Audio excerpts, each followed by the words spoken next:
महाराष्ट्र में दलितों और बौद्धों पर जुल्म ज्यादती के बढ़ते वाकयात के खिलाफ रिपब्लिकन सेना की जानिब से बरहमी जाहिर की जा रही है। रिपब्लिकन सेना नांदेड़ के जिम्मेदारों ने जिला कलेक्टर को इस मामले में एक मेमोरेंडम दिया। सेना ने मांग की कि रियासती वजीर दाखिला को अखलाकी तौर पर इन वाकयात की जिम्मेदारी कबूल करते हुए इस्तीफा दे देना चाहिए। इनका कहना है कि रियासत में दलितों और बौद्धों पर जुल्म ज्यादती में हालिया दिनों इजाफा हुआ है, जबकि रियासती वजीर दाखिला इस मामले पर संजीदगी जाहिर नहीं कर रहे हैं। इन्होंने वजीर आला से मांग की कि फौरी तौर पर वजीर दाखिला से इस्तीफा लें।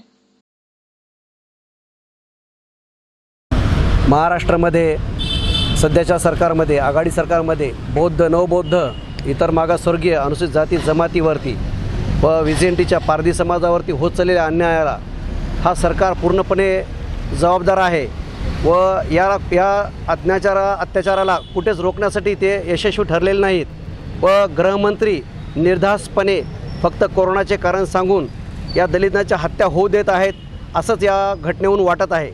संबंधित राज्याचे गृहमंत्री जेव्हा जेव्हा राष्ट्रवादी काँग्रेस पक्षाचा गृहमंत्री होतो तेव्हा तेव्हा दलितांवर अत्याचार मोठ्या प्रमाणात होतात। त्याचं उत्तम उदाहरण जर बघण्यात आलं तर खैरलांजी हे प्रकरण सगळ्यात मोठं होतं।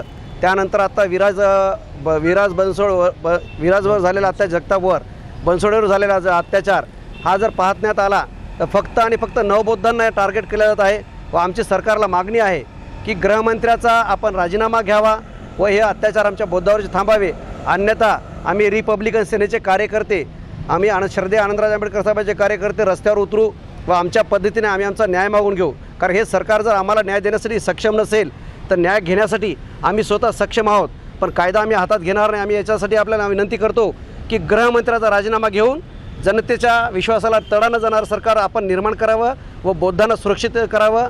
सोबतच अनुसूचित जाती जमाती व पारधी समाज ज्यांच्यावर अन्याय झाला त्या अन्यायाला तुम्ही दूर करावं व या सगळ्या आरोपींना कठोर शिक्षा म्हणजे फाशी शिक्षा द्यावी अशी रिपब्लिकन सेना नांदेडच्या वतीने आम्ही विनंती करत आहोत।